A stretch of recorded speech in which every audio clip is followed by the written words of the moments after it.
বীর চট্টলা টিভি। আসসালামু আলাইকুম। বীর চট্টলা টিভি থেকে আমন্ত্রণ জানাচ্ছি। আমি তানিশা সুলতানা আফিফা। চট্টগ্রাম সিটি কর্পোরেশনের চৌশিক পরিষ্কার পরিচ্ছন্নতা কার্যক্রমে চরম গাফিলতি ও দায়িত্বহীনতার অভিযোগে ক্ষোভ প্রকাশ করেছেন চৌশিক মেয়র ডাক্তার শাহাদাত হোসেন।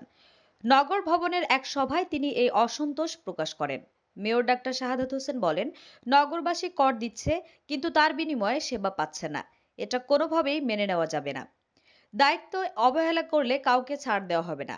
প্রয়োজনে চাকরি থেকে বরখাস্ত কিংবা অন্যত্র বদলি করা হবে। তিনি আরো বলেন, পরিষ্কার পরিচ্ছন্নতা কাজের মান উন্নয়নে নিয়মিত তদারকি বাড়ানো হবে। নাগরিক সেবা নিশ্চিত করতে হবে। কাগজে কলমে নয়, কাজের মাধ্যমে পরিবর্তন চোখে পড়তে হবে। মেয়র বলেন, চট্টগ্রাম শহরকে পরিচ্ছন্ন ও বাসযোগ্য রাখতে সিটি কর্পোরেশনের প্রতিটি বিভাগকে আরো বেশি দায়িত্বশীল হতে হবে। পাশাপাশি তিনি সংশ্লিষ্ট কর্মকর্তাদের প্রতি কড়া নির্দেশ দেন যেন নগরের কোনো এলাকা ময়লার স্তূপে পরিণত না হয়।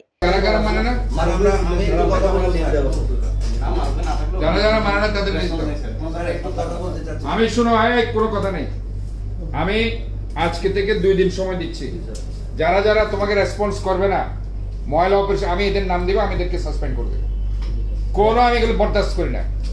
কারো চোখ রাঙানি, কারো এগুলো আমি বরদাস্ত করি না। তাহলে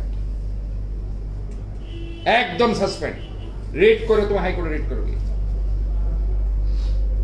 আপনি আমাকে 2 দিনের মধ্যে আমি কারা কারা রেসপন্স করবে না, যাদের দায়িত্ব, অথবা তাদেরকে রিপ্লেস করে দেন, একজনকে অন্য অন্য জায়গায় দিন।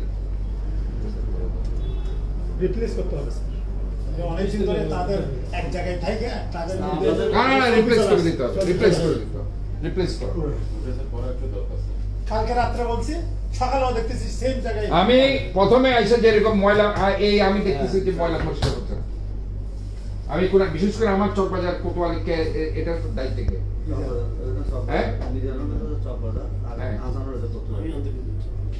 আসাম তুই কোতোয়ালি স্যার আমাদের বিলেট একটু নিয়ে আমি বেশি স্যার এখন শুরু হইতে দেওয়া হয় নাই ওই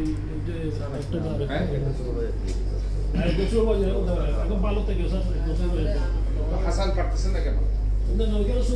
আপনাকে 2 দিন সময় দিচ্ছি। যারা যারা রেসপন্স করবে না, আমি সাসপেন্ড মানে সাসপেন্ড, দ্যাটস অল। এর কোনো আমি আর স্যাক্রিফাইস করব না। লোক কাজ করবে না, ওদের বিরুদ্ধে ব্যবস্থা নিতে হবে। তো ওরা ব্যবস্থা না নিলে কাজ করবে। ওটা আমি বলছি কালকে একটু পরিবর্তন আনতে হবে। এক জায়গায় থাকে। আমাদের আরো আপডেট খবর পেতে চোখ রাখুন বীর চট্টলা টিভিতে। ফেসবুকে ফলো, ইউটিউবে সাবস্ক্রাইব করুন।